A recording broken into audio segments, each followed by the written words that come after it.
Muy buenas noches, compartiendo con ustedes una vez más en la producción, locución y controles, Carlos Rivas, desde Refugiados Unidos, la voz de tu silencio. Hoy les tenemos una conversación grabada con un invitado conocido y apreciado por los migrantes venezolanos. Estamos hablando del ingeniero y amigo Alfredo Limongi, fundador de Venex Curazao, asesor y colaborador de otras organizaciones. En la sección de comentarios en YouTube y en nuestra página web encontrarán nuestras redes sociales. Escríbenos tus comentarios, preguntas, sugerencias y con gusto responderemos, reaccionaremos a todo lo que nos escriban. Alfredo, buenas noches, bueno, en realidad buenos días. Este es un programa grabado, tenemos que sepan que es un programa grabado. Y antes de empezar a conversar sobre los temas de hoy, quería informarte que eres mi primer invitado como locutor. Ayer aprobé el examen de locución en la Universidad Central de Venezuela.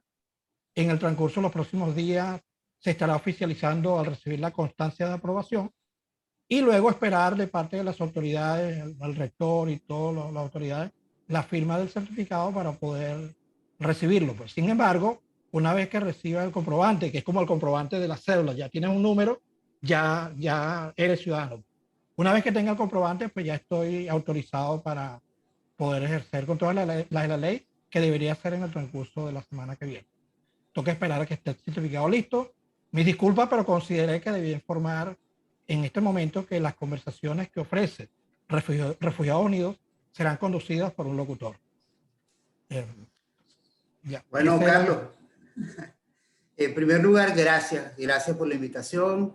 Me siento, si me lo permites decir, muy orgulloso de ver cada cosa nueva, cada proyecto que ustedes arrancan, que no está en mis manos, son ustedes, el mérito es 100% de ustedes, pero no dejo de sentir cierto agrado sabiendo que es un camino que iniciamos juntos y me gusta pensar que alguna semillita por ahí uno también pudiera tener cierta responsabilidad. Por otro lado, bueno, claro,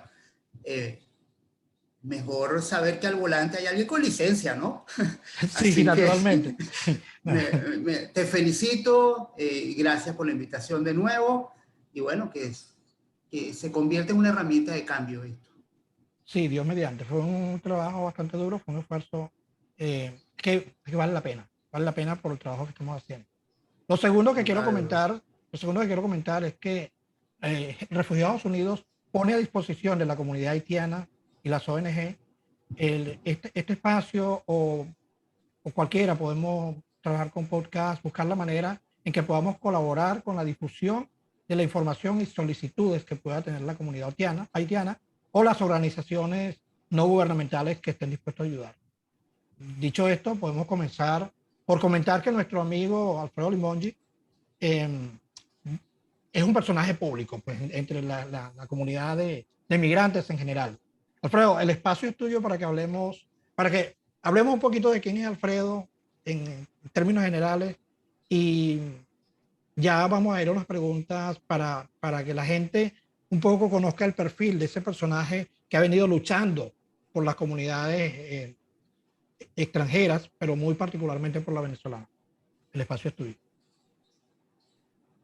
Bueno, Carlos, yo soy uno más de, igual que tú, igual que los que están detrás de las ONG, igual a los que han venido, los que han salido de Venezuela a buscar un futuro para sus hijos sobre todo.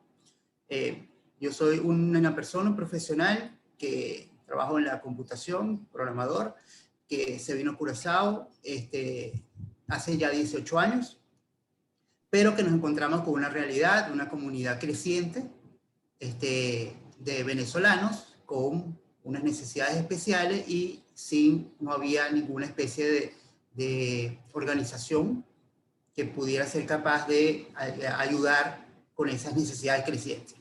Y en ese sentido, bueno, nos juntamos varios de nosotros y empezamos proyectos. ¿Quién soy yo a estas alturas? El mismo profesional que llegó, pero con unas ciertas sensibilidades que fuimos desarrollando todos juntos durante todos estos años, con una conciencia de no solamente de lo que necesita el migrante venezolano, sino también de dónde estamos parados, cuáles son las necesidades, qué es lo que repercute Cuando tú a una persona local le hablas de ciertos temas, ya uno está más habituado a saber cómo cae eso en ese cerebro, cómo caen las cosas que ellos dicen en el cerebro de nosotros, y un poquito más de habilidad de saber cómo poder conectar ese tipo de cosas. A estas alturas, ¿quién soy? El mismo profesional, con una sensibilidad de alguna manera y una manera de hacer las cosas que ha crecido con el tiempo y que trata de estar a la orden para organizaciones como las de ustedes, como los BENEX, como cualquier organización que trabaje en pro de los migrantes, pero también de la isla donde estamos todos en este momento. Bueno, la humildad y la sencillez han sido aspectos característicos de Alfredo, pues. Alfredo ha venido trabajando desde mucho antes de la fundación de Benex, porque efectivamente es el trabajo el que propicia que se cree Benex, sino al revés. Es el trabajo que se venía realizando en función de De las acuerdo. comunidades. Bueno, pero hay que destacar también que Alfredo Limongi es hijo de migrantes. A sus padres les tocó migrar a Venezuela y después se le Abuelo. emigraría a Curazao, su abuelo, y luego le emigraría a Curazao. Pues Alfredo sabe por experiencia lo que es sentirse migrante, ¿no? En diferentes facetas. Basado en esa Sí, experiencia de vida y en el trabajo voluntario que has hecho por esta comunidad, ¿qué representa para Alfredo el ser migrante? fíjate, Carlos, me encanta que hagas esa pregunta, pero no lo tenía en la cabeza, pero yo me siento orgullosísimo de de tener mi apellido Limongi. Yo soy venezolano como cualquiera que haya nacido, que haya vivido suficiente tiempo en Venezuela, pero me encanta por mi apellido, que aunque aquí suena gracioso, aunque aquí mucha gente hace juego con mi apellido, porque la Munchi aquí es limón, aprendí a reírme de eso, no hay problema, pero no dejo de recordar que mi abuelo fue uno de esos miles de migrantes europeos que llegaron a Venezuela y que nos ayudaron a ser grandes. En la época posguerra, en los principios del siglo pasado y en la época después de la Segunda Guerra Mundial, nos llenamos de personas que venían de diferentes nacionalidades y yo me lleno de orgullo de decir que los recibimos este, con apertura, con grandeza, diría yo. Mucha gente no era recibida en ningún lado, y en Venezuela, ¿por qué no? Y esa gente se hizo venezolana y aún hoy, con toda la crisis, muchos de ellos no quieren salir de Venezuela y esa es su patria. Entonces mi abuelo fue uno de esos. Y a mí me encanta decir, wow, no que, wow, mi abuelo era migrante, yo no, al revés, qué orgullo que yo también tengo sangre de migrantes de mi abuelo. Y hoy en día una de mis misiones de vida es ser mi abuelo, ser esa persona que trabajó por Venezuela. Yo estoy trabajando aquí y con todo nuestro trabajo por los venezolanos, yo también quiero que algún día digan, este hombre ayudó a hacer a Curazao lo que es hoy. Un granito, no importa. Pero hay que mezclar el agradecimiento de la tierra que te recibe con el apego a tus raíces, con lo que tú eres. Y yo soy en este momento una combinación de un venezolano como todos, pero una persona que también es curazoleña, forjado con 18 años de trabajo y de entender esta tierra y de amar esta tierra también. Y ese es el mensaje que yo creo que nosotros tenemos que ir asimilando poco a poco. No solamente son nuestros derechos, son las raíces que uno le está dando a nuestros hijos, y en la medida en que Curazao vaya mejor, nos va a ir mejor a todos los que estamos aquí. Vayamos a volver o no vayamos a volver.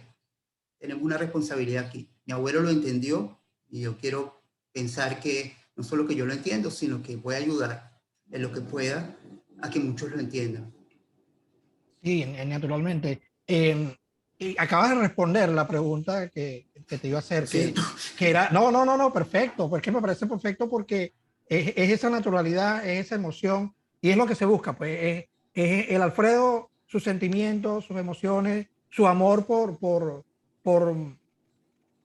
su abuelo, por lo que representó su abuelo, su amor por Venezuela que les abrió las puertas, por Curazao, donde ahora, y hay que decirlo, el trabajo que Alfredo está haciendo por Curazao, pues es bastante grande, pues, como todos los extranjeros que se han afianzado acá y que han venido con una profesión bajo el brazo, pues lo que han hecho es aportar su granito de arena y ayudar en cierto modo a que el país vaya hacia adelante, sobre todo en momentos como el que estamos viviendo, donde la economía ha sido bien golpeada. Pues trabajo como el que viene haciendo Alfredo, eh, es algo que uno se siente orgulloso. Pues, en primer lugar, tú, por supuesto, pero en segundo lugar, uno que te conoce, uno que sabe quién eres y que de alguna manera nos representa, porque es lo que tú decías.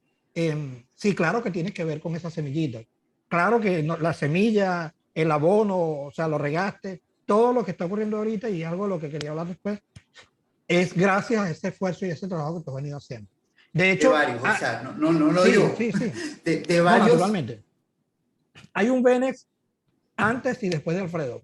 Obviamente diferente, pues debido a que las circunstancias eran otras, debido a Claro, que la situación del país y de la migración era totalmente distinta. Se preveía, ya se sabía que esto venía, pero son situaciones distintas. Pues. claro. Sin embargo, o sea, en estos momentos, el BENEX, el BENEX de antes, como tú decías, no había otra organización, o sí las habían, pero no estaban conectadas. Habían organizaciones locales que atendían casos de migrantes o curazoleños independientemente de, porque no había discriminación, pero no era algo que los venezolanos iban a acudir allá porque ni siquiera tenían idea. El BENEX de ahora está trabajando conjuntamente con otras organizaciones bajo el paraguas de la OIM, de ACNUR, y entonces es un trabajo más coordinado, un trabajo más de puente entre el migrante venezolano y esas organizaciones. Esa barrera que teníamos antes de que tenemos un venezolano con problemas legales, no tenemos el dinero, no sabemos dónde acudir. Ahora Venex sabe que tiene Human Rights Defense, donde puede perfectamente acudir para ayudar a esta persona en la medida de lo posible. Tiene un Salud Patur, tiene una familia planeada en la parte de planificación familiar, tiene una unidad de barrio en la parte psicosocial. En fin, Venex ahorita el trabajo es distinto porque las circunstancias son otras. ¿Cómo ve Claro. Alfredo desde fuera de Venex en estos momentos el trabajo que viene realizando la Fundación en ese sentido? No, yo, Carlos, yo no tengo sino palabras de agradecimiento de respeto al trabajo que ustedes vienen haciendo. Como tú bien mencionas, son perfiles diferentes. Si bien nosotros tuvimos, los que arrancamos la fundación, inicialmente los que la registramos, pues que fuimos Carlos Ortega, Marian Goiri y yo como las personas que fuimos como los fundadores, y la primera junta directiva también, tuvimos un trabajo que es, yo diría que es más la asociación de venezolanos. Trabajamos mucho el arraigo, trabajamos mucho el conectarnos, el conocernos, el representarnos, el ir a los medios y decir aquí estamos, venimos a trabajar, el ir a eventos de solidaridad, como los clean-up, como arreglar escuelas, todo ese trabajo que hablaba de nosotros, no como una población migrante hostil, sino como una población migrante que estaba aquí para ayudar, para hacer, y claro, cuando había un problema, ir y tratar de levantar la voz y decir, señor, esto no está bien. El perfil que ustedes han ido buscando funciona mejor. Eh, déjame explicar eso. Es más funcional, diría yo. Es decir, ustedes han ido más a lo que es la fundación. Es la organización que de alguna manera resuelve los problemas que se van presentando. Ustedes han logrado rodearse de una estructura de organizaciones que le sirve al venezolano. Ustedes han llegado a tener un trabajo con gente como la Embajada de los Estados Unidos, etcétera, que es increíble. Entonces, yo creo que sería siempre es odioso las comparaciones, porque es como comparar hermanos. Es decir, sí, pero este hace tal cosa y este hace tal cosa, ¿no? Los dos tienen su perfil y su foco. Ustedes han encontrado un foco, ahí han trabajado y en mi manera de verlo han logrado excelentes resultados. Siempre va a haber cosas que uno diga, bueno, sí, pero me gustaba más tal cosa. Eso siempre va a haber. Pero si lo ves desde atrás también, el Benex que nosotros ayudamos a levantar, le faltaban cosas que ahora ustedes tienen. Entonces creo que se trata de eso. Es diferente, sí. interpretan un poco el momento que estamos pasando ahorita los venezolanos en la isla, así como creo que nosotros interpretamos las necesidades que había iniciales de conocernos, encontrarnos, y ojalá esto vaya llevando poco a poco a un superhermano que tenga las características del menor y Los del dos. mayor. Sí, fíjate que es precisamente lo que decíamos, son circunstancias, son momentos diferentes. La manera en la que yo lo veo es que si tú agarras al Benex de ahora y lo colocas en el pasado, no hubiese funcionado bien. Y si agarras al Benex de aquel momento, tal como estaba, y lo colocabas ahorita, no hubiese funcionado bien. Pues yo estoy orgulloso de los dos Benex, porque cada uno en Claro, ese momento fue lo que tenía que ser, con las herramientas que tenía, para el momento en el que se estaban dando las cosas. Yo estoy muy orgulloso de los dos Benex, de verdad por que supuesto. sí, sí, por supuesto que sí. Ahora fíjate, tú eres una persona que tiene muchos contactos con migrantes, eres una persona muy apreciada. Cada vez que uno está hablando, ah, sí, el señor Alfredo tal cosa, no, o sea, hay un cariño de muchos migrantes hacia Alfredo. De acuerdo con la información que te llega directamente de esos migrantes con los que tienes una fuerte relación, porque la es, gracias al trabajo que has hecho, ¿qué percepción tienes del trato que están recibiendo los migrantes o que han recibido en los últimos años? Bueno, yo creo que no se puede hablar de todos los años como una constante. Han habido momentos, han habido picos. Eh, el más difícil, siento yo, fue hace unos 4 o 5 años, donde había de parte de, sobre todo de la prensa escrita y mucho de la radio, de algunas emisoras de radio, algunos periódicos, una propensión a señalar en sus primeras páginas siempre venezolano tal cosa, venezolano esto, venezolano lo otro, que por supuesto que es una manera de comunicar peligrosa, porque la gente se acostumbra a asociar las cosas malas con la nacionalidad, y cuando ven un venezolano en la calle, lo que recuerdan es la palabra delincuencia, lo que recuerdan es la palabra eh, ilegalidad, etcétera. Y eso es completamente injusto. Y ellos lo saben, o sea, la gente, el común de la gente en Curazao lo sabe, porque ellos sufren lo mismo cuando ellos están en Holanda, en Europa. Eh, no es grato cuando algún antillano hace algo reprochable en Holanda, y los medios de comunicación asocian su nacionalidad con lo que pasó, y caen miles de personas inocentes en un saco donde no deberían caer. Eh, en ese sentido, yo creo que hemos pasado por picos. Después hay que decir que durante la primera, yo diría, desde el comienzo de la pandemia hasta hace unas pocas semanas, porque tengo la percepción de que podría empezar un cambio, quizás es muy temprano para tener miedo, pero durante año y medio creo que hemos recibido es más lo que tenemos que agradecer que lo que tenemos que criticar. Eh, durante un año y medio, de alguna manera, había una comprensión con que estamos aquí, estamos en una isla todos juntos, y estamos en una situación difícil, y hemos visto cómo todas esas calificativos y todos han bajado, como de parte de las autoridades de alguna manera ha habido como una tregua. Hemos visto cómo en los programas sociales ha habido, y hay que agradecerlo, ha habido espacio para los que están documentados y los que no están documentados. Sería infame no hablar de eso también. Eh, Sin embargo, en cuestión de políticas y todo eso, nada ha cambiado. Ahora, que cuando tú me dices qué te dicen los venezolanos que se acercan y todo eso con respecto al trato, yo de verdad siento que es mi percepción. Problemas siempre hay. Sin embargo, no creo que estemos o lo que yo recibo no se corresponde con los peores momentos. Hay problemas, hay también cosas de las que podemos hablar, como ponerle la contabilidad en la parte del crédito, ¿no? Claro, también tengo que añadir que ya cada vez más, o sea, ese tipo de quejas no necesariamente pasan por mí, por nosotros. Eso va más o menos a ustedes. Esa fotografía la tienen mejor ustedes que yo.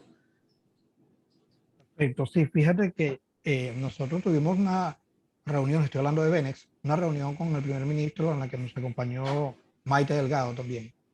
Y le decíamos al ministro que, y es la percepción que particularmente Carlos Rivas tiene, ¿no? De que en Curazao no se puede hablar de xenofobia como un fenómeno, porque en Curazao no hay xenofobia. En Curazao lo que hay es, como en cualquier otro país, hay casos aislados, hay no voy a decir algunos medios, pero sí hay una intención de crear una matriz de opinión, quizás porque la xenofobia vende, vende likes, vende periódicos, vende lo que sea.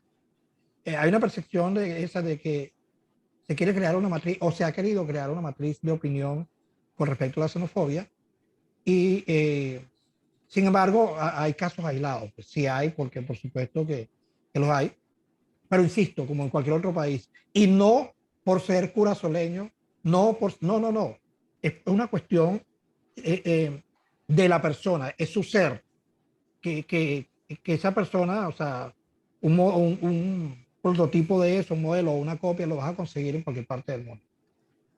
Y creo que es injusto, sí, hablar de que hay xenofobia. Y fíjate, hay otro, entrando que hay un concepto que definió la señora Adela Cortina, que en el área de valores y virtudes es todo un referente. Ella tenía años luchando para lograr que se aceptara la palabra aporofobia. Y finalmente, pues en el 2017 lo logró. La palabra aporofobia ha sido aceptada, que ya no es la fobia. Ella dice que esto no es fobia al migrante, claro, viéndolo desde el punto de vista de lo que ocurre en España, sino que es una fobia al pobre. En una entrevista que ella hace, ella dice que si tú tienes dos tíos y tienes un tío que es exitoso, tiene 4 profesiones, habla 5 idiomas, tú siempre, donde quiera que vas, mi tío, mi tío, mi tío.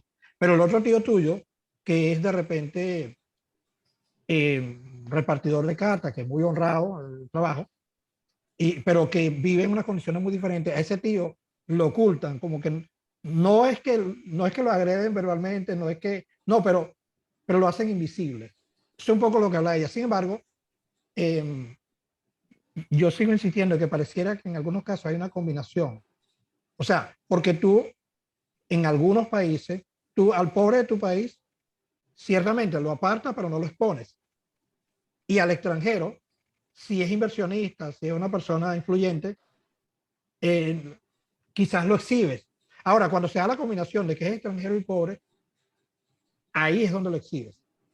Pero una vez más, no el país, no los medios en general, sino ese grupito pequeño, ese pequeño grupito que no son xenófobos, para mí serían aporófobos.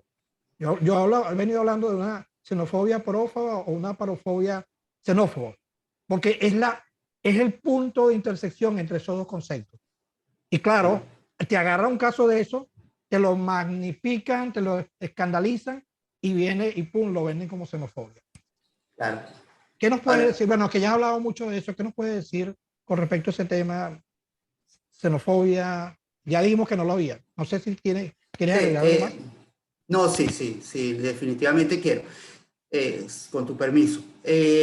Para mí la xenofobia, el populismo, todo ese tipo de cosas tienen dos factores. Uno es la intencionalidad de crear de parte del xenófobo, de parte del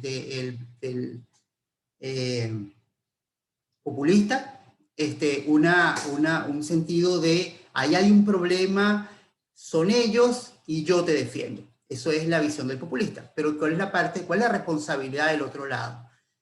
Y es la flojera mental, es la educación, para mí es mucho más fácil entender mis problemas de que no salgo adelante porque otro me está robando lo que me toca, mi parte del pastel. En el momento que yo entiendo que mi parte del pastel me lo labro yo, me tengo que trabajar para llegar hasta allá, en ese momento no hay populista, no hay xenófobo que me convenza de otra cosa. Al xenófobo Al populista le interesa que la gente no piense, que la gente se quede aislada, le da una explicación fácil, le da una comidilla para que su cerebro no tenga que trabajar y ya está. Y en adelante yo soy papá Dios que te explicó el problema, que tengo la solución y tú sencillamente escúchame. Correcto. ¿Cómo se combate el populismo? Yo no creo que uno vaya a cambiar al populista, o perdón, al xenófobo, me voy. Yo no creo que uno tenga que cambiar al xenófobo o cambiar al populista. Uno tiene que cambiar la percepción de los demás. Es decir, si en Curazao, unos 2, 3 locutores de radio, como los hay, líderes de la noticia, como los hay, tienen esa tendencia a culparnos, nosotros tenemos también que mostrarle a las otras personas el otro lado. De cada 100 venezolanos que hagamos, de cada 100 venezolanos, si 70 hacemos cosas positivas, siempre va a haber 30 que no las hagan. ¿Cuál es nuestra misión? Subir esos números. Nosotros tenemos que hacer, y es nuestro trabajo, que independientemente de que hayan o no hayan xenófobos o populistas, nosotros hacer nuestra parte para que cada vez que el mensaje xenófobo llegue, el cerebro de las personas también recuerden a esos otros venezolanos, a los que, coño, pero no sé, no me cuadra porque mi experiencia es tal y tal y tal y tal. Entonces, hay dos trabajos. Hay que explicarle a la gente cada vez que sale una cosa de esas, explicarle que no es verdad, pero también tenemos que, mientras tanto, entre crisis y crisis, hay que trabajar para que la gente vea lo contrario. Y eso no es Benex, eso no es Human Rights Defense, eso no es Caritas, eso somos tú, yo y todos los que nos están escuchando. Nosotros somos, como dice mi esposa, siempre la referencio muchas de las cosas que pues, trabajamos siempre juntos, todo lo que yo hago, somos los dos. Ella dice una frase que me encanta, es que nosotros somos embajadores de Venezuela, donde estamos, todos.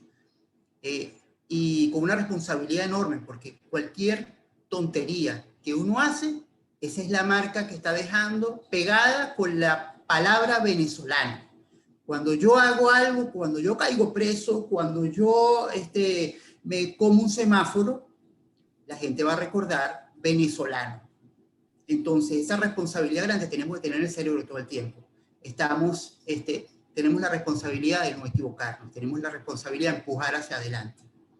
De esa manera le quitamos al margen de espacio al xenófobo, al populista, hablo tanto de populismo porque una cosa está bastante ligada con la otra y hay que tener esa palabra también mucho en cuenta en todos estos años, porque entre más alto la persona está, es decir, un político muy alto, un periodista muy alto, tiene más, la gente lo escucha más, su responsabilidad debería ser mayor.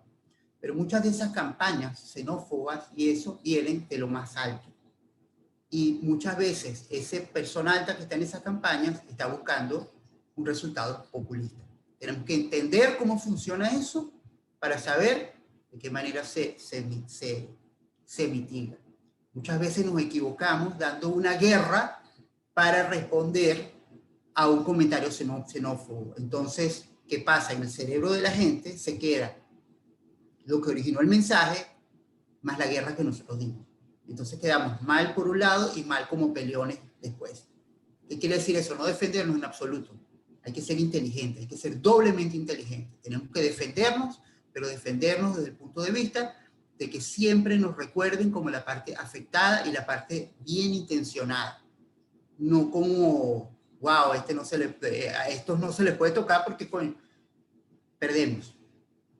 Entiendo. La integración es otro de los la posible solución para esto. Yo decía también que Absolutamente. los niños, los niños nacen con el chip de la integración sin saber que lo tienen. Ellos no tienen que empezar en integración. El niño llega y se consigue, sobre todo en Curazao, lo ves mucho. Llega un niñito latino y se consigue un grupo de niñitos holandeses, curazoleños, chinitos, y, y, y lo que importa es que está jugando. Claro. ¿Qué está jugando? Y van y hacen parte del juego y en ningún momento le pasa por la cabeza nada de eso. Y a medida que vamos creciendo, pues lo vamos perdiendo. Entonces, sin embargo, claro, no podemos llegar a ese nivel, pero sí se puede avanzar en ese sentido. cuando muchos de nosotros acá viven en su cuadra con vecinos locales, con vecinos de otras nacionalidades, y comparten, conviven y se la llevan bien. Entonces, un poquito trasladar eso a otros ambientes, pues sí es posible integrarse. Y Claro. la integración va más allá, lo decía el primer ministro, una conversación rapidísima que tuvimos en el Día de la Independencia de Colombia, y me alegra que haya dicho que eso va más allá del que hables mi idioma. O sea, para integrarte no necesitas hablar mi idioma. Tenemos que hacer un esfuerzo, por supuesto que sí, yo no defiendo el que no haya que hacer un esfuerzo. Tarea Pe- pendiente. claro, tarea pendiente. Pero el hecho de una persona tipo Alfredo que está haciendo, que sabe que no es un favor, que Alfredo sabe que es parte de esta comunidad, que tiene años viviendo acá y que como miembro de esa comunidad hay que aportar y hay que Claro, reaccionar positivamente a los beneficios que recibes también. claro. Entonces, es entonces, por ahí creo que va la cosa también. Ahora, siguiendo con el tema de la xenofobia y en general, quiero aclarar que cuando hablamos de xenofobia, no necesariamente estamos hablando de Curazao en general. ¿No? El Y tema, hasta nuestra. O claro, sea, hay que tener mucha atención a en qué momento nosotros estamos haciendo comentarios xenófobos estando en Curazao. O sea, sí, eso es algo que no nos podemos permitir. Es muy desagradable cuando estamos en Venezuela que alguien dentro de Venezuela, procedente de otro país, te venga a minimizar a ti como venezolano porque es su país. Nosotros tenemos que sí, tener mucho cuidado con ese tipo de actitudes. Hay muchas cosas que nosotros tenemos que trabajar. Uno es el idioma, por supuesto. Es comprensible que la capacidad de manejo de idiomas del curazoleño promedio no la tenemos. De alguna sí, manera ellos nacen con 4 idiomas ya quemadas en el cerebro, ya viene. Nosotros no tenemos eso porque tenemos un país donde no tenemos necesidad de otro idioma hasta que ya la capacidad de aprender pasó un poco. Pero hay que hacer un esfuerzo, pero no es solo eso. Nosotros tenemos que mostrar un poquito de interés por aprender qué es importante para acá, cuáles son las fechas, cuáles son los acontecimientos, los personajes, entender un poco de qué se siente orgulloso un curazoleño y aprender que eso es importante. Hay que pensar qué nos gusta a nosotros, que un extranjero en Venezuela, qué agradecemos nosotros de un extranjero en Venezuela y aplicarlo en la vida de nosotros. La correcto. bandera, el himno. Tenemos que, no tenemos que saber cantarlo completo, pero por supuesto es importante poder conocer esos elementos, saludar. En la ciudad, no digo que sea, por ejemplo, en cualquier ciudad grande la gente nos saluda porque somos muchos, pero aquí es mucho más común que la gente en las calles se va saludando sin conocerse. Hay que tener un poco de eso, hay que saber cómo, hay que percibir qué es cuáles son las costumbres y hacer un esfuerzo de asimilarlas. Eso va a repercutir en que seamos una población, una colonia querida otra vez, porque lo fuimos antes de toda esta crisis, antes de hace 20 años atrás. Correcto. Estamos casi bueno, ya en la parte final del programa y conversando con Alfredo Limongi, el ingeniero Alfredo Limongi, quien es fundador, porque eso no se pierde nunca, fundador de la Fundación Benex y colaborador y asesor de otras organizaciones. Um, realmente, hasta septiembre, pues hay un compás de, de, de espera con lo de la migración, el proyecto de integración responsable y todo esto. Vamos a ver qué nos depara esto después. Vamos a ver si en verdad esas palabras del del primer ministro en ese momento eh, van en esa dirección. En materia de trato a los migrantes, sobre todo en Barak, ha sido bastante pesado en el pasado. El migrante ha sufrido mucho en esas instalaciones y bueno, ni a favor ni en contra. En verdad, eh, preferiría esperar por dónde van las cosas y hay que hacer un trabajo, hay que hacer un trabajo de lobby con las autoridades, por lo menos buscando Absolutamente, lo justo, lo justo. Se entiende que hay trabajo, que es su absolutamente. trabajo y tienen que hacerlo, pero lo justo, que no hayan excesos, todo ese tipo de cosas. Hay que estar vigilantes, pero para conversar, para buscar soluciones. Um, sí, y quería decir algo, ¿no? Sobre eso. Sí, sí, si me permite, la palabra No, el justo. espacio es tuyo, siempre tú eres nuestro Ok, invitado. Mm. igual, yo te voy a pedir permiso igual. Sí, Mira, Carlos, cuando dice la palabra justo es verdad. ¿Qué es lo justo? Pero lo justo es algo que también nosotros tenemos que ayudar a construir. Es correcto. decir, si una persona tiene la responsabilidad ahorita de tomar las medidas justas con respecto a los migrantes, para él justo va a ser lo que él entiende. No tendremos que perder la oportunidad ahorita de explicarle que el justo es algo un poquito más grande. Nosotros como migrantes somos una oportunidad para Curazao y no me canso de decirlo. Es decir, vamos a verlo, vamos a analizarlo un poquito a fondo. ¿Cuáles son las características de lo que está pasando económicamente aquí en Curazao en los últimos años?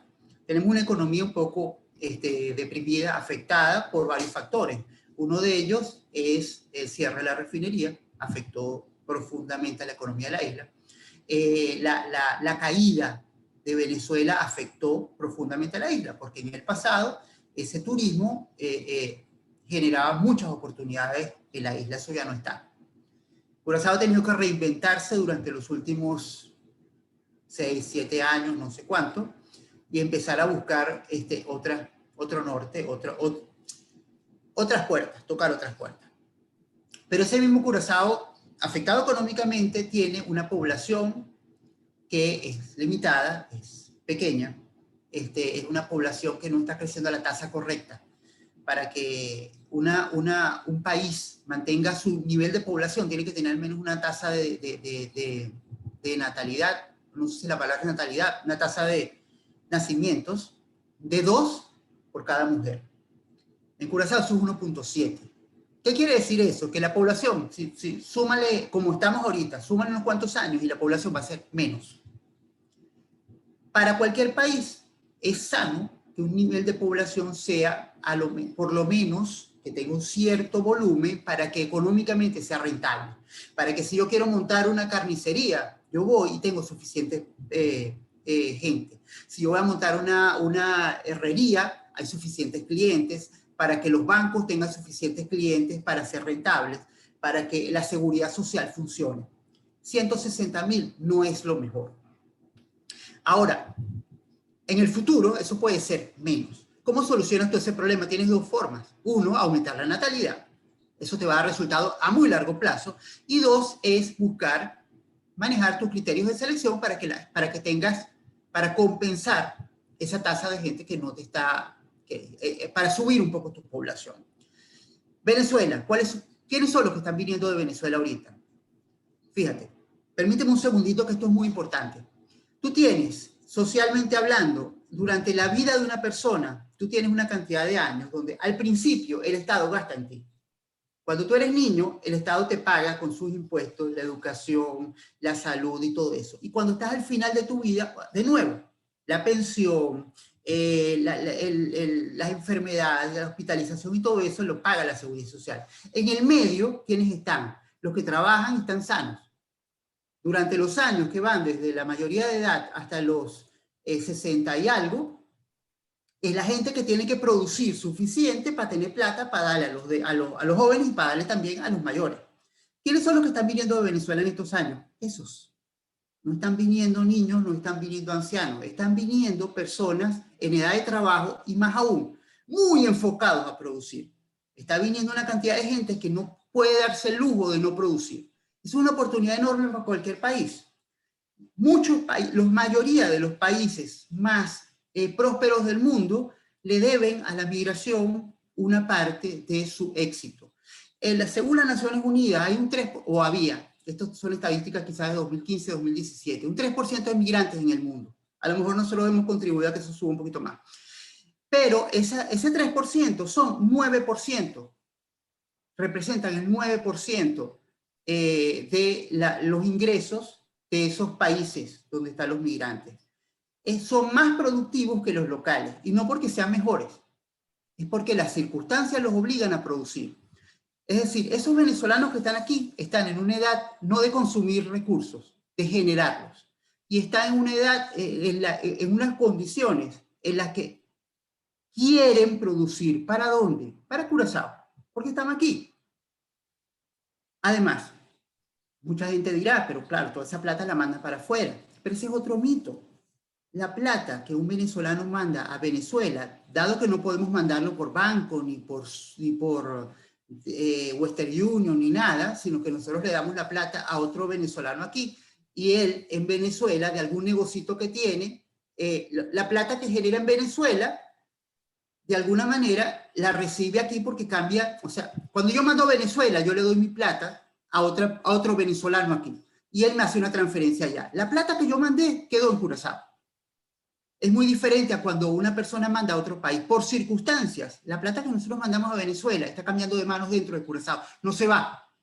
No estamos decapitalizando la isla. Estamos produciendo. Entonces, ese es el tipo de cosas que nosotros tenemos que hacer lobby para que entiendan que lo que está pasando en Venezuela representa, por otro lado, una oportunidad.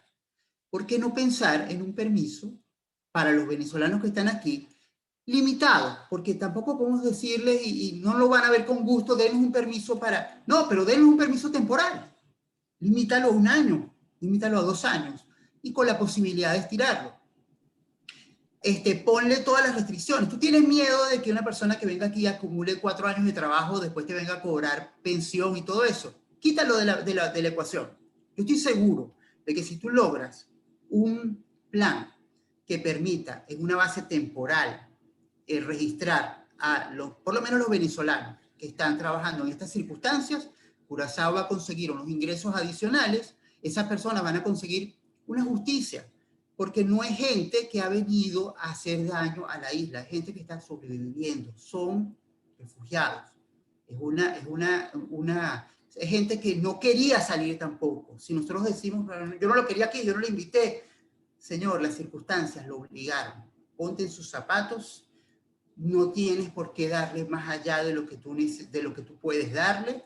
Entendemos que la economía de Curazao es limitada, pero piensa un poquito más abierto y piensa en todo lo que esa persona, ese grupo te puede producir, y piensa en Curazao y dale una oportunidad de que trabaje aquí por unos años para Curazao. Sí, excelente análisis el que hacías con lo del dinero que envía el venezolano al exterior. Lo único, muy limpio, muy bien explicado. Lo único que yo agregaría es que, además, eso que el venezolano manda es lo que le queda después de que pague el alquiler a un señor o señora curazoleña, dueña de la casa, después de que paguen al supermercado que es local todo lo que tiene que consumir, después de que gaste en transporte todo lo que tiene que gastar, después de que tiene que pagar el creche, la guardería o lo que sea de los hijos porque tiene que hacerlos para ir a trabajar, después de que hace lo que cualquier persona hace, después de que gasta más de quizás del 80% de su salario, Claro. manda a Venezuela lo que otros tal vez gastarían yendo en distracción, yendo a ver una película, tomarse una cerveza. Al final es lo mismo y está quedando aquí, como tú dices. Claro, además hagamos un ejercicio mental. Imagínate que esa persona que hace todo eso tiene un permiso. Bueno, te crea una cuenta de banco, te sale con más facilidad a recrearse también, te compra en más comercios. Una persona que no esté encerrada ya, sino que está con su permiso y puede, de alguna manera, se siente segura, no solo todo lo que tú dijiste, sino que además le va a dar a la economía de Curazao muchas más entradas. Es más, si prospera, puede generar trabajo. Entonces, esa visión que mucha gente tiene como de la economía como una torta, eso es una frase de Alex Rosario que a mí me encanta, que vemos la economía como si fuese una torta, y entre más personas hay en la casa, menos me va a tocar a cada uno. No, señor, eso no funciona así. Las ciudades son más rentables que el campo, que las partes menos habitadas, porque en la medida en que la cantidad de población es mayor, se prende la ecueconomía se agiliza y empieza a ser más fácil para todo el mundo generar recursos que cuando estás aislado. Una ciudad, cuando tú te mudas a una ciudad más grande, lo normal es que tengas más posibilidades de trabajo, no menos. Y esa es una de las cosas que tenemos que empezar a entender. Que Curazao crezca es bueno para todos. Es más torta, más pie para cada uno de los que está dentro, no menos. Correcto. Fíjate, Estados Unidos, ya yendo a otro tema, Estados Unidos tiene un permiso humanitario para casos de emergencia, para personas que no cumplen con los requisitos ordinarios de admisión. Estos permisos tienen las siguientes características. Son temporales, son de emergencia. Alguien que tiene que entrar a Estados Unidos porque se le murió un familiar, porque hacer un traslado, por lo que sea. Y tienen que ser familiares en primer grado. Alfredo Limongi ha venido insistiendo en la necesidad de un permiso temporal humanitario en Curazao. Y parte de ello lo has explicado en la exposición anterior. Pero, yendo en detalles, explícanos de qué trata esta propuesta. ¿Es algo parecido a lo que existe en Estados Unidos? No, no me he leído la propuesta de los Estados Unidos, no estoy familiarizado. Lo que nosotros hicimos aquí Perdón, con... no, Alfredo, en el sentido de que solo para familiares de primer grado, en caso de emergencia y temporales, o la parte de temporal es lo único que coincide con estas características. No, yo, la propuesta que yo y otras personas hemos venido trabajando y que nos acercamos al Parlamento anterior a muchos parlamentarios para explicarlo, es un paquete que permitiera que las personas migrantes, pero sobre todo venezolanos, en el sentido de que, bueno, es por lo que yo estaba tratando de mediar, por las circunstancias que nos diferencian del resto de la población, ¿no? Porque, pero, ¿qué es lo que estábamos buscando? Señores, denos un permiso para trabajar limitado en el tiempo, que, no, que dejara por fuera cosas como la pensión, que nos pusiera de alguna manera carga del lado nuestro como un compromiso con el idioma, con ciertas cosas, ciertos tópicos que pudieran ser interesantes, pero es un permiso para los que están. Es decir, una persona que está ahorita indocumentada obtenga una cédula limitada a un año con posibilidad de un permiso, con posibilidad, si las circunstancias lo permiten, de que Curazao te diga, ok, te doy otro año, o si las circunstancias cambian en Venezuela. Bueno, no se renueva y la persona, bueno, debe volver, pero no basado en traer más gente, sino un permiso para reconocer a los que están aquí. Perfecto. Hay otro punto hay un punto que es fundamental también en todo esto, es que las encuestas que ustedes mismos han llevado adelante o que ha llevado adelante gente como OIM reflejan que un altísimo porcentaje quiere volver. Es decir, si las circunstancias en Venezuela cambiaran, la mayoría de esas personas volverían. Entonces la fórmula de permiso temporal es perfecta. Completamente. Fíjate, volvemos otra vez ahorita al tema de la xenofobia, pero no para hablar de ella en sí. La Comisión Española de Ayuda al Refugiado ha hecho sus estudios y ha llegado a la conclusión, y están publicados también, de que otra manera en la que se manifiesta la xenofobia, por lo menos allá, es a través de los fake news o noticias falsas. En ocasiones, pues la noticia busca etiquetar de manera negativa al migrante y en otras confundirlo. Lo peor es que, por lo menos en el caso de Curazao, lo peor que vemos es que cuando surge ese tipo de noticias, el afectado de manera inocente contribuye al difundir esos mensajes. ¿Sí? O sea, difundes, colaboras con el objetivo de quien los elabora al inocentemente difundir. Entonces, Claro. allí hay un trabajo muy fuerte que hacer. ¿Podrías explicarnos cómo consideras tú que este tipo de mensajes perjudica, o la difusión de este tipo de mensajes perjudica al migrante, al venezolano en particular? Y si tiene Alfredo algunos tips que pudieran ayudar para darle a los migrantes de manera de que puedan evitar caer en ese juego. Mira, yo en mi blog escribí un artículo hace unos meses con respecto a eso, donde hago una analogía entre lo que es un virus, como el COVID, y lo que es una noticia falsa. El COVID nos necesita a nosotros para pasar de una persona a otra. Es decir, si todos nos encerráramos, pudiésemos agarrar 2 semanas, todo el planeta se encierra y nadie sale, el COVID muere. Una vez de que en las casas donde se desarrolla, termina el desarrollo, no puede pasar más lejos y muere. La noticia falsa funciona exactamente igual. La noticia falsa nos necesita a nosotros como transporte. Si nadie, si todos tuviésemos el sentido común de verificar las noticias antes de ponernos a responderlas, las noticias falsas mueren enseguida. Ahora, ¿cómo podemos nosotros saber cuál es una noticia falsa y cuál no? Yo creo que con un poquito de paciencia y de sentido común es la mayor herramienta. Hay sitios que te ayudan a verificar, etcétera. Pero hay unos tips muy sencillos. Yo prefiero los tips sencillos porque le llegan a más gente. No a los que conocen, se manejan muy bien en Google, no. Uno, no corras a ser el primero en difundir una noticia. Si algo llega de inmediato y suena muy fantástico, o es una oferta, wow, te vas a ganar un pasaje para tal lado, o acaban de matar a no sé quién, o el premio Nobel de tal cosa se lo dieron. Espérate, ¿cuál es la necesidad de correr a ser el primero? Lo más probable es que si corres y eres el primero y se desmiente, vas a quedar muy mal. Espérate. Segundo, tú no deberías tener, no cualquiera que pone una noticia es creíble. Aprende a tener tu conjunto de sitios, de canales, a los que les crees y a los que no. Esto es una buena costumbre. Yo prefiero, antes de tener 200 sitios de donde tomar noticias, tener 7. A lo mejor no me voy a enterar rápido de todo, no voy a ser el primero en enterarme, pero de lo que me entero va a estar más filtrado por esa.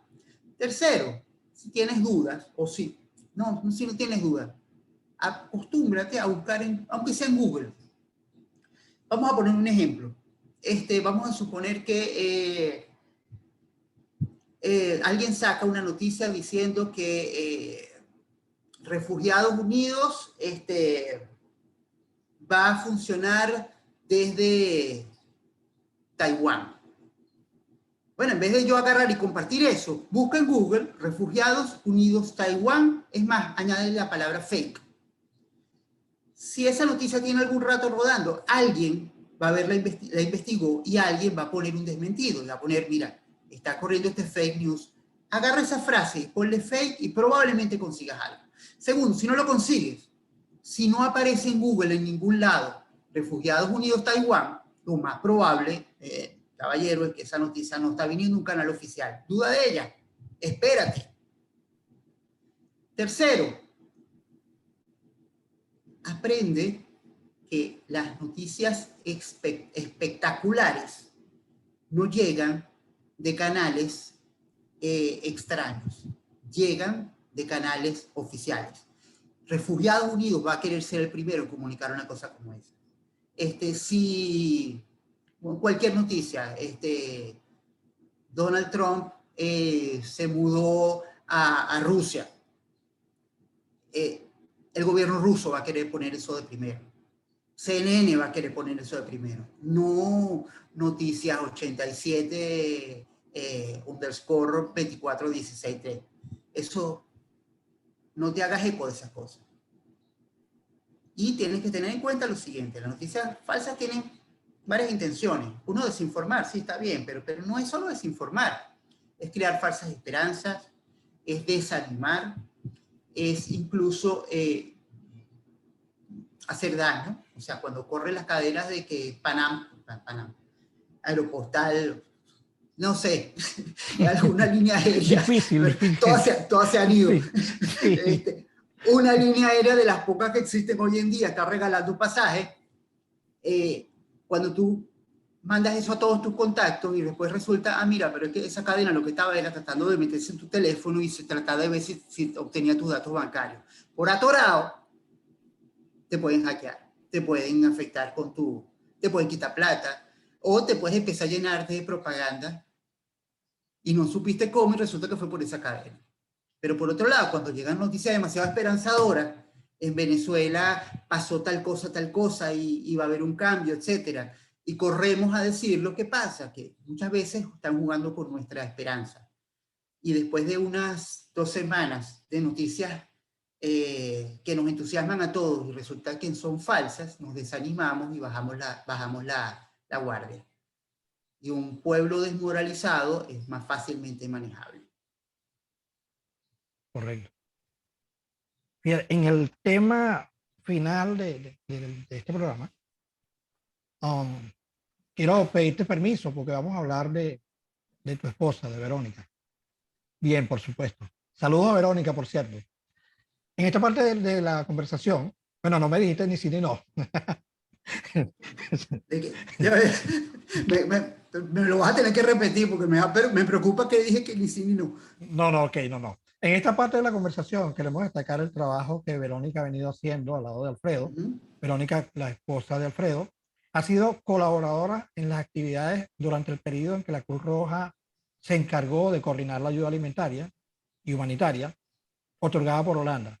Verónica se encargó de entrenar a las organizaciones que estaban registrando, de darles apoyo, sobre todo con respecto a lo de las llamadas, orientarlos cuando tenían dudas y por el apoyo que le dio a Curazao Help. Verónica, bueno, no es nada nuevo porque ella siempre ha estado colaborando en las actividades tanto de Benex como de otras organizaciones. Y cuéntanos cómo fue esa experiencia de trabajar junto a Verónica en estas actividades, esa experiencia como familia, pero yendo más allá, o sea, de Curazao Help. Ok, bueno, en todo lo que te he contado, si volvemos al principio de la entrevista, en todo he debido decir nosotros, porque de alguna manera yo no funciono solo, yo tengo mis cosas en las que soy bueno y gracias a Dios mi esposa tiene sus cosas en las que es buena y completamente diferente. Sumados, hacemos una gran persona. Entonces, modestamente, creo. En toda la época de Benix, en toda la época, en todas las cosas, siempre hemos pasado por un trabajo en equipo en el cual tal vez la gente me ve la cara, pero detrás de eso está el filtro de Verónica, está la agudeza de ella buscando información y está ella hablando con gente, mientras yo de repente estoy en YouTube. Con respecto a lo que pasó en Curazao Health, bueno, como si alguien lo sabe, eres tú. Cuando empezó la pandemia, empezaron varias organizaciones de una manera quizás al principio un poquito desconectada una de otra, a tratar de ayudar lo mejor posible. Después empezó a haber una coordinación a través de la OEM y la plataforma, eh, la El plataforma de Alforbi. alguna manera, sí, coordinado entre otros por ti. Pero de alguna manera empezamos a notar algunos problemas, sobre todo que faltaba como herramientas para hacer el trabajo de la mejor manera posible. En ese sentido, empezamos a tratar de pensar, bueno, ¿cómo podemos ayudar aquí? Porque estábamos detrás de todo, estábamos detrás de Verix, estábamos detrás de Human Rights Defense, estábamos detrás tratando de agarrar las listas y todas esas cosas y mejorar. Y en algún momento decidimos, nada, vamos a tratar de poner a disposición de todos una herramienta que permita hacer el trabajo, que ayude a hacer el trabajo. Y nos embarcamos en lo que es el Curazao Health. Sencillamente fue un proyecto en el cual coordinamos que se hiciera una página web en la que las organizaciones pudiesen colaborar con todo el trabajo que estaban haciendo e interpretar, esto es muy importante, interpretar las normas que ustedes mismos estaban generando. No imponer una metodología de trabajo, sino sistematizar las normas que ustedes estaban llevando a cabo. Ahí estuvimos, yo estuve un poco más en la parte viendo con lo de las herramientas y Verónica tomó un rol de mediar entre las organizaciones, tratar de entrenar, prestar ponerse ella misma, ofrecerse para entrenar a todas las organizaciones usando la herramienta, etcétera, coordinar, manejar ella misma algunos de los casos y de algún modo fuimos estuvimos detrás de la primera fila, que eran ustedes, que eran las organizaciones, pero detrás estaba una Verónica coordinando, entrenando, trabajando y yo coordinando un grupo que estaba generando una herramienta para hacer el trabajo. Eso muchas veces no se sabe, la gente conoce las organizaciones, las caras que los atendieron, pero atrás hubo un esfuerzo grande en el que estuvimos nosotros, pensando en el beneficio de los más necesitados en una coyuntura como esta. Esa plataforma no solamente ayudó a los migrantes, sino que en algún momento fue utilizado también por organizaciones locales para poder canalizar sus apoyos. Todo eso con el aval de la Cruz Roja, que hizo un trabajo enorme, un trabajo, bueno, yo no me canso de alabar el esfuerzo que se hizo por la Cruz Roja. Hoy en día eso está en manos de la OIM, conozco un poco menos el trabajo, por lo tanto, si no los nombro es porque no lo conozco de la manera que tuvimos la oportunidad de conocer todo el trabajo que hizo la Cruz Roja. Sí, dos cosas que quería destacar. La primera, un poco, cuando decías que Verónica hacía todo el trabajo mientras tú estabas en YouTube, me reí porque irónicamente este programa lo va a ver ella por YouTube. Entonces, como que Tal sí, mira, cual. la cosa es verdad. Y lo segundo es que una de las cosas que hay que destacar del trabajo de Verónica es el sentido común. En muchas ocasiones, em, la gente llamaba porque tenía dudas. Mira, esta persona tiene este caso, ¿qué debo hacer? Y con sentido común, bueno, ven acá, pero no puedes hacer tal cosa, o sea, registrarlo de esta manera. Pues, o sea, el foco que ella tenía, la visión que ella tuvo de cómo debía manejarse eso fue increíble y fue un gran aporte. Sí, y es lo que te dije al principio, Carlos, la cuestión de las personalidades. Yo soy un poco más ingenuo. A mí me dicen algo y yo muchas veces me lo creo más fácil. Verónica es un poco más desconfiada, tiene los pies más en tierra. Entonces, por eso funcionamos tan bien juntos. Pero en un caso donde estamos trabajando con lo del Curaçao Health, donde es muy importante tratar de detectar quién quiere hacer mal uso de las ayudas, es fundamental tener una persona con la capacidad de detectar ese tipo de intenciones temprano. Y ahí, mira, yo no, no imagino a nadie distinto de Verónica para hacer ese trabajo. La capacidad de ir adelante, ir previendo, mira, pero se puede meter por aquí.